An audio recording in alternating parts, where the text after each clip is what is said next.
स्वागत है आप सभी का आपके अपने परिवार गोल्डन अपॉर्चुनिटी क्लासेस में। आज हम लोग जैन संगीतियों के बारे में पढ़ेंगे। जैन संगीतियाँ कितनी हुई थी? 2 जैन संगीतियाँ होती हैं। जो दो जैन संगीतियाँ होती हैं और उसमें से जो पहली जैन संगीति थी, जिसके बाद ही क्या होता है, जैन धर्म हमारा 2 संप्रदायों में बढ़ जाता है। वो 2 संप्रदाय थे कौन से? एक श्वेतांबर संप्रदाय था और एक दिगंबर संप्रदाय था। जिसमें से जो श्वेतांबर संप्रदाय था उसके अध्यक्ष कौन बनते हैं? स्थूलभद्र बनते हैं। श्वेतांबर संप्रदाय को मानने वाले जो जैन धर्म के लोग थे वो क्या करते थे? श्वेत वस्त्र धारण करते थे। जबकि जो दिगंबर संप्रदाय को मानने वाले लोग थे वो बिना वस्त्र के यानी कि नग्न अवस्था में रहते थे। और जो दिगंबर संप्रदाय के अध्यक्ष बने थे वो कौन बने थे? स्थूलभद्र बने थे। ठीक है। तो पहली बौद्ध संगीति के बाद में पहली बौद्ध संगीति होती कब है? 300 ईसा पूर्व में होती है। पहली जैन संगीति कब होती है? 300 ईसा पूर्व में होती है। और किसके शासनकाल में होती है? चंद्रगुप्त मौर्य के शासनकाल में। और उसके बाद में क्या होता है? पहली जैन संगीति के बाद ही हमारा जो जैन संप्रदाय था या जैन धर्म था वह 2 संप्रदायों में बढ़ जाता है। एक होता है श्वेतांबर और दूसरा होता है दिगंबर। जो श्वेतांबर संप्रदाय को मानने वाले होते हैं, श्वेतांबर संप्रदाय के अनुयायी होते हैं, वे श्वेत वस्त्र को धारण करते हैं।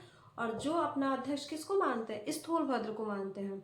और दिगंबर संप्रदाय को मानने वाले क्या करते हैं? बिना वस्त्र के रहते हैं। और वो लोग अपना अध्यक्ष किसको मानते हैं? भद्रबाहु को मानते हैं। इसमें से जो भद्रबाहु है ये क्या होता है? एक बार मगध में अकाल पड़ता है तो भद्रबाहु कहाँ पे जाते हैं? श्रवणबेलगोला में। श्रवणबेलगोला कहाँ पे पड़ता है? कर्नाटक में। वहां पे जाते हैं और वहां से फिर जब पुनः वापस आते हैं तो देखा इन्होंने कि सब लोग अब दिगंबर संप्रदाय को छोड़ करके क्या अपना लेते हैं? श्वेतांबर संप्रदाय को अपना लेते हैं। तो ये क्या होते हैं? इससे बहुत नाराज होते हैं। उसके बाद फिर से ये क्या वहीं पे चले जाते हैं। और जो क्या थे दिगंबर यानी कि जो कौन थे? भद्रबाहु थे। इन्होंने ही क्या किया था? चंद्रगुप्त मौर्य ने इन्हीं से ही क्या की थी? जैन धर्म की शिक्षा ली थी। यानी कि जो स्थूलभद्र थे, भद्रबाहु थे, इन्होंने ही किसको? चंद्रगुप्त मौर्य को जैन धर्म की शिक्षा दी थी। तो ये भी पॉइंट क्या हो जाता है इंपॉर्टेंट कि पहला महानतम शासक जिसने जैन धर्म अपनाया था वो कौन था? तो चंद्रगुप्त मौर्य था। और चंद्रगुप्त मौर्य को जैन धर्म की शिक्षा दी किसने थी? भद्रबाहु ने दी थी। तो क्या होता है जब ये नाराज होकर फिर से श्रवणबेलगोला चले जाते हैं तो फिर इनको खोजते हुए कौन जाते हैं? चंद्रगुप्त मौर्य। फिर जब नहीं इनको पाते हैं तो क्या करते हैं? वहीं पे यानी कि कर्नाटक में ही चंद्रगिरी पहाड़ी पर चंद्रगुप्त मौर्य संलेखना पद्धति द्वारा अपने प्राणों का त्याग करते हैं। अब संलेखना पद्धति क्या होता है और संलेखना पद्धति ही क्यों अपनाते हैं? तो पिछले क्लास में हमने बताया था कि जैन धर्म में ऐसा कहा गया है कि जो मोक्ष की प्राप्ति के लिए क्या संलेखना पद्धति का प्रयोग करना चाहिए। और संलेखना पद्धति है क्या? बिना कुछ खाए पिए अपने प्राणों का त्याग करना। तो संलेखना पद्धति के द्वारा पहला महानतम शासक जिसने अपने प्राणों को त्यागा था वो कौन था? चंद्रगुप्त मौर्य था। और चंद्रगुप्त मौर्य किस धर्म का अनुयायी था? तो जैन धर्म का अनुयायी था। ठीक है। उसके बाद में फिर आता है दूसरी बौद्ध जैन संगीति। तो पहला लोग पहली जैन संगीति को नोट करते हैं, उसके बाद दूसरी जैन संगीति को भी देखेंगे। तो हम लोग क्या पढ़ रहे हैं? जैन संगीतियां। तो प्रथम जैन संगीति,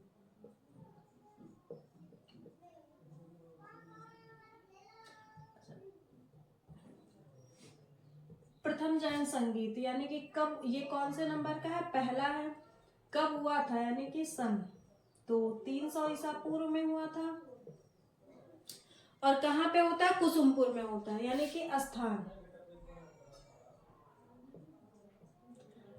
हो गया। और उस समय राजा कौन था? यानी किसके शासनकाल में हुआ था? तो शासक कौन था? और शासक के बाद में क्या अध्यक्ष कौन बनता है?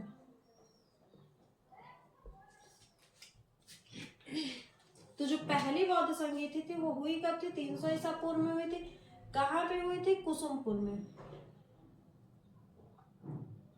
और ये कुसुमपुर पड़ता कहाँ पे है? पाटलिपुत्र में।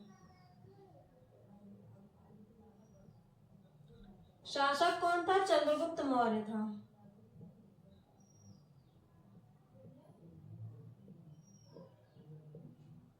चंद्रगुप्त मौर्य। और अध्यक्ष कौन बनता है पहली जैन संगीति का? स्थूलभद्र।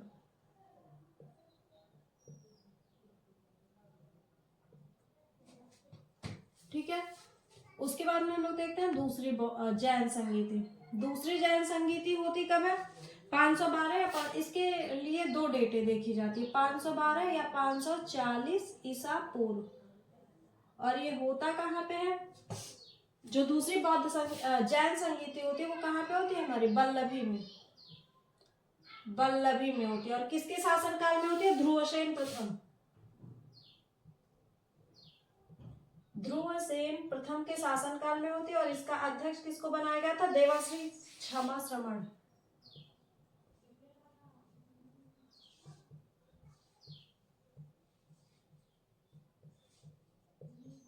अध्यक्षता किसने की थी? देवाश्री क्षमा श्रमण ने की थी। ठीक है।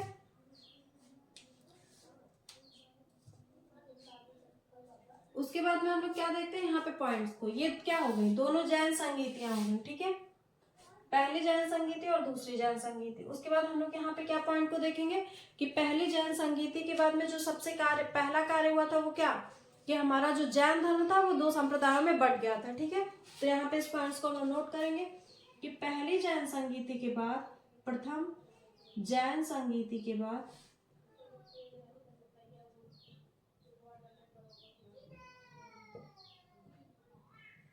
जैन धर्म दो संप्रदायों में बट गया।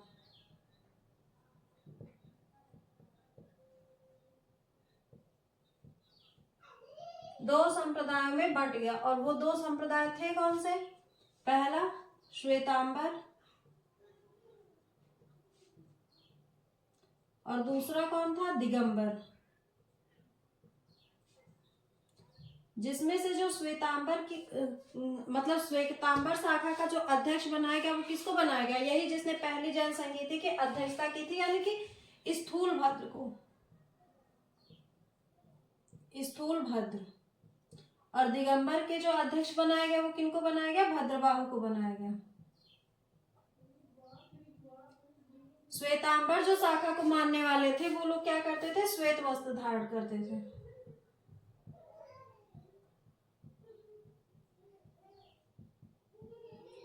और जो दिगंबर वाले थे वो क्या करते थे? बिना वस्त्र के रहते थे, यानी नग्न। ठीक है। उसके बाद में क्या करते हैं? एक बार जब मगध में अकाल पड़ता है तो क्या होता है? हमने क्या बताया? एक बार जब मगध में अकाल पड़ा तो भद्रबाहु कहाँ पे जाते हैं? भद्रबाहु यानी कि ये जो दिगंबर के हेड थे। ठीक है, ये भद्रबाहु कहाँ पे जाते हैं? श्रवण बेलगोला जाते हैं। श्रवण बेलगोला। श्रवण बेलगोला कहाँ पे पड़ता है? कर्नाटक में पड़ता है। तो एक बार जब मगध में अकाल पड़ा तो भद्रबाहु कहाँ पे जाते हैं? श्रवण बेलगोला जाते हैं। फिर जब पुणे वहां से वापस आते हैं तो देखते हैं कि अब सब लोगों ने क्या, जो दिगंबर को मानने वाले थे वो भी किसको मानने लगे? श्वेतांबर को मानने लगे। ठीक है, तो फिर से ये नाराज होकर वहीं चले जाते हैं, वहीं मतलब श्रवण बेलगोला चले जाते हैं। और ये भद्रबाहु की खास बात क्या है कि इन्हीं से, यानी कि इन्होंने ही चंद्रगुप्त मौर्य को क्या की थी? जैन धर्म की शिक्षा दी थी। तो इन्होंने चंद्रगुप्त मौर्य को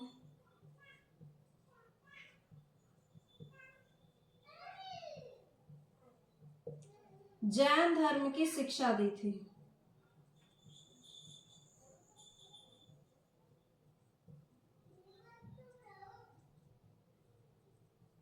जैन धर्म की शिक्षा दी थी।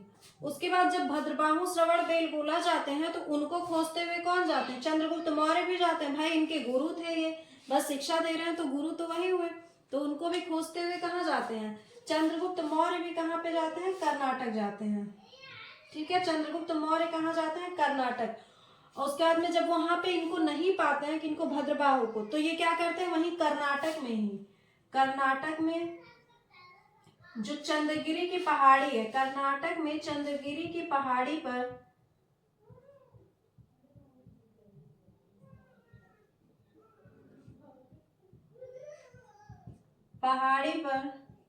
संलेखना पद्धति के द्वारा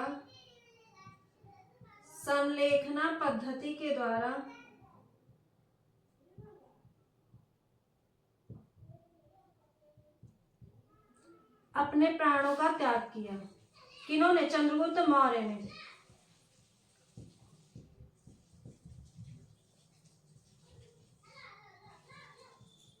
अपने प्राणों का त्याग किया। तो पूछा जाएगा कि पहला महानतम शासक जिसने संलेखना पद्धति के द्वारा अपने प्राणों को त्यागा था वो कौन था? तो चंद्रगुप्त मौर्य था। ठीक है, और कहाँ पे? कर्नाटक के चंद्रगिरी की पहाड़ी पर। ठीक है, उसके बाद में कुछ और फैक्ट्स को देखते हैं।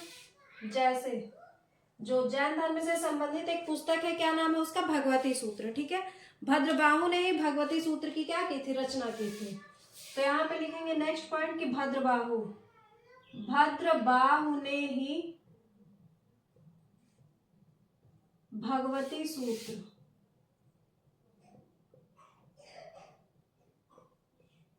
की रचना की थी।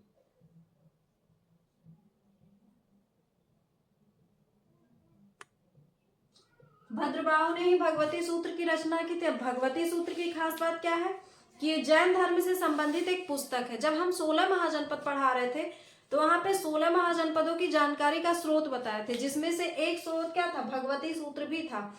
तो भगवती सूत्र एक पुस्तक है या जैन ग्रंथ है जिसकी रचना किसने की थी?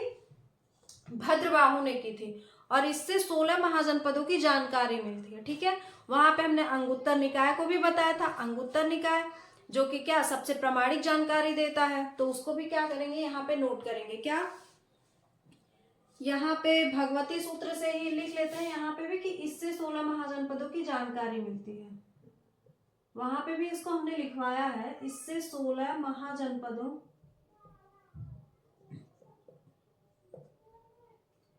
की जानकारी मिलती है।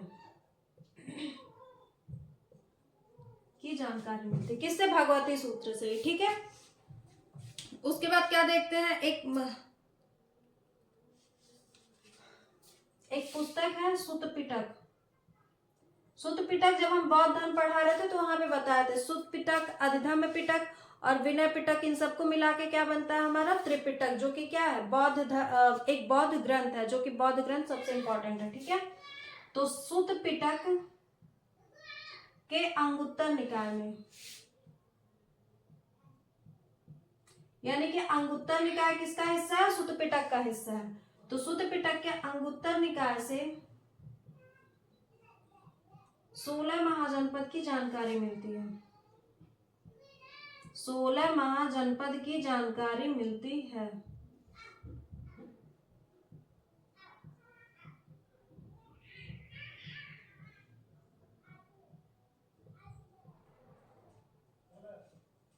इसमें से जो अंगुत्तर निकाय है यही बौद्ध क्या कहते हैं 16 महाजनपदों की सबसे प्रामाणिक जानकारी देता है। ठीक है, और इसका जो क्या कहते हैं सुत्त पिटक का एक हो गया अंगुत्तर निकाय और एक हो गया संयुक्त निकाय। संयुक्त ये क्या है? सुत्त पिटक के अध्याय हैं, एक अध्याय है अंगुत्तर निकाय और एक अध्याय है क्या? संयुक्त निकाय। तो अंगुत्तर निकाय वाले अध्याय से हमको क्या पता चलता है? 16 महाजनपदों की जानकारी मिलती है, जबकि सुत्त पिटक के संयुक्त निकाय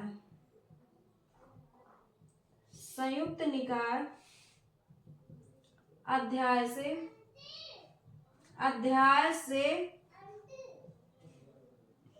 अष्टांगिक मार्ग की जानकारी मिलती है।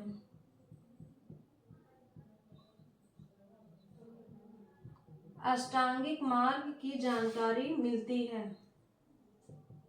यानी अगर पूछा जाए कि अष्टांगिक मार्ग की जानकारी का स्रोत क्या है, तो संयुक्त निकाय। और जो संयुक्त निकाय है वो किसका हिस्सा है? सुत्त पिटक का। सुत्त पिटक का एक अध्याय है। ठीक है, चैप्टर्स जो होते हैं क्या है? संयुक्त निकाय। तो संयुक्त निकाय से ही अष्टांगिक मार्ग की जानकारी मिलती है, जो कि क्या बौद्ध ग्रंथ में कहा गया है कि मतलब अगर आपको दुख निरोध, वहां पे उनके 4 आर्य सत्य थे, जिनमें से अगर दुख निरोध का हमको दुख निरोध को हमको चाहिए यानी दुख दूर करना है, तो गौतम बुद्ध द्वारा बताए गए अष्टांगिक मार्गों पे हमको चलना होगा। ठीक है, उसके बाद में उन्हीं अष्टांगिक मार्गों में ही हमने बताया था कि प्रज्ञाशील और समाधि प्रथम दो को, फिर मध्य के 3 को, और शेष को क्या कहा गया? प्रज्ञाशील और समाधि, जो कि क्या बनते हैं? बौद्ध धर्म के त्रिरत्न, बुद्धम धम्मम और संघम बनते हैं। ठीक है, तो ये सब हम पढ़ा चुके हैं। बाकी अष्टांगिक मार्ग की जानकारी मिलती कहाँ से? संयुक्त निकाय से। और संयुक्त निकाय है क्या? सुत्त पिटक का एक अध्याय है। ठीक है, उसके बाद हम लोग क्या करते हैं? पहली जैन संगीति के बाद ही 12 अंग की रचना हुई। पहली जैन संगीति के बाद पहली जैन संगीति के बाद ही 12 अंग की रचना हुई।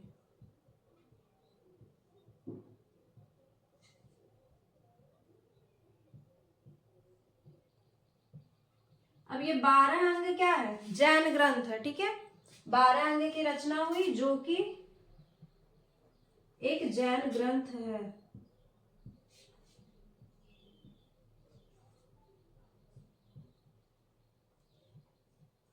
जो कि एक जैन ग्रंथ है, ठीक है।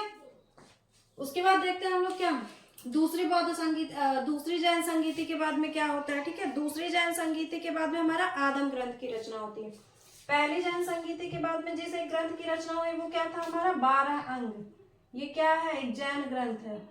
उसके बाद दूसरी जैन संगीति के बाद में हमने दूसरी जैन संगीति को भी बता दिया कि कहाँ पे हुआ था, बल्लभी में हुआ था, और अध्यक्षता किसने की थी? देवाश्री क्षमा श्रवण ने की थी। तो दूसरी जैन संगीति के बाद में जिस ग्रंथ की रचना होती है उसका नाम क्या है? आदम ग्रंथ। तो यहाँ पे इसको लिखेंगे कि दूसरी जैन संगीति के बाद दूसरी जैन संगीति के बाद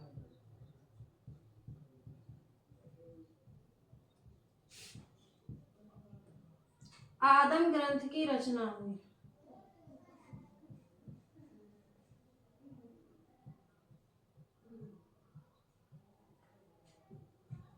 आदम ग्रंथ क्या है?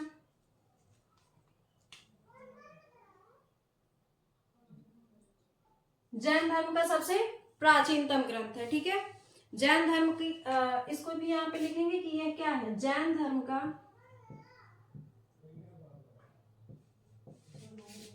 प्राचीनतम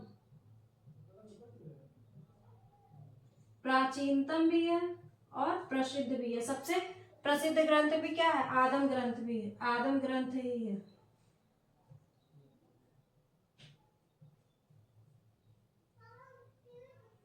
प्रसिद्ध ग्रंथ है।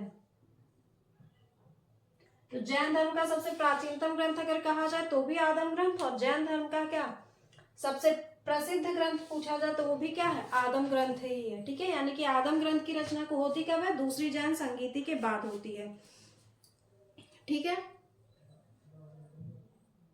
जैन धर्म से एक संबंधित पुस्तक है भगवती सूत्र, जिससे क्या मिलता है? जैन भिक्षुओं की जानकारी मिलती है। अब जैन भिक्षु का मतलब जो वही 24 तीर्थंकर हुए थे उनकी जानकारी। तो अगर पूछा जाए कि 24 तीर्थंकरों की जानकारी का जो स्रोत है वो क्या है, तो भगवती सूत्र है, ठीक है। भगवती सूत्र से ही 24 तीर्थंकरों या बौद्ध जैनियों की जानकारी या 24 तीर्थंकरों की जानकारी जो मिलती है वो किससे मिलती है? तो भगवती सूत्र से मिलती है, ठीक है। उसके बाद में यहाँ पे एक लास्ट पॉइंट देखेंगे कि जैनियों का जो महत्वपूर्ण स्थल है वो क्या है? श्रवणबेलगोला है, ठीक है। जैनियों का जो सबसे महत्वपूर्ण स्थल है वो क्या है? श्रवणबेलगोला।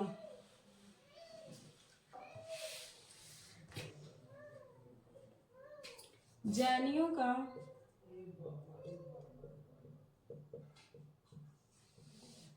सबसे महत्वपूर्ण स्थल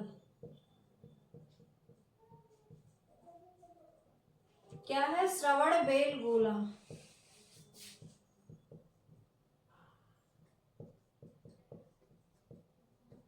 जैनियों का सबसे महत्वपूर्ण स्थल क्या हो गया? श्रवणबेलगोला। और जैनियों में भी किसका? दिगंबरों का। दिगंबरों का। तो अगर ये पूछा जाए कि दिगंबरों का सबसे महत्वपूर्ण स्थल तो क्या हो गया? श्रवणबेलगोला हो गया। या फिर ये पूछा जाए कि जैनियों का, मतलब उसको विभाजित ना करके पूछे कि दिगंबर या श्वेतांबर का, तो भी हम क्या बताएंगे? श्रवणबेलगोला ही बताएंगे। और अगर ये पूछ ले कि अगर दिगंबरों का क्या श्रवणबेलगोला है तो श्वेतांबरों का जो सबसे महत्वपूर्ण स्थल होगा वो क्या होगा? श्वेतांबरों का महत्वपूर्ण स्थल तो क्या हम बताएंगे? मगध। यानी श्वेतांबरों के लिए जो सबसे महत्वपूर्ण जगह था वो क्या था? मगध था। जबकि दिगंबरों के लिए जो सबसे महत्वपूर्ण स्थल था वो क्या था? श्रवणबेलगोला था। जबकि अगर दोनों को देखा जाए कि सिर्फ जैनियों की बात करें, उनको डिवाइड ना करें, तो क्या हम श्रवणबेलगोला को ही मानेंगे, ठीक है। उसके बाद में तो यहाँ पे हमारा क्या होता है? जैन संगीतियां खत्म होती है, क्योंकि 2 जैन संगीति ही हुई थी। तो आप लोग जैन संगीतियों को देखेंगे। अब बाकी हम लोग क्या देखते हैं, अब मगध का उत्कर्ष। नेक्स्ट क्लास में क्या देखेंगे, मगध का उत्कर्ष। मगध का उत्कर्ष होता कैसे है, 16 महाजनपदों के बाद ही, जो 16 महाजनपदों में जो सबसे मतलब प्रतापी या सबसे ज्यादा समझ सकते हैं शक्तिशाली जो महाजनपद होता है वो मगध होता है। ठीक है, तो हम लोग नेक्स्ट क्लास में क्या देखेंगे, मगध उत्कर्ष के बारे में, कि बाकी जो 15 थे उनका उत्कर्ष ना होकर के मगध का ही उत्कर्ष क्यों होता है। तो 16 महाजनपदों को तो हम लोग पढ़ चुके हैं, लेकिन उन 16 महाजनपदों में मगध का उत्कर्ष क्यों होता है इसको पढ़ना बाकी है। उसके बाद में फिर मगध पे किस वंश का शासन आता है, तो फिर अब बाकी आगे क्या, जैसे हर्यक वंश हो गया, शिशुनाग वंश हो गया, अब आगे ये सारी क्लासेस चलेंगी मतलब वंश से संबंधित। तो पहले मगध उत्कर्ष को देखेंगे, उसके बाद में मगध पे किस वंश का शासन सबसे पहले था, उसके बाद में फिर उसी क्रम में हम लोग क्या करेंगे, आगे बढ़ेंगे। तब तक के लिए आप लोग हंसते रहिए, मुस्कुराते रहिए और अपनी सेहत का ख्याल रखिए।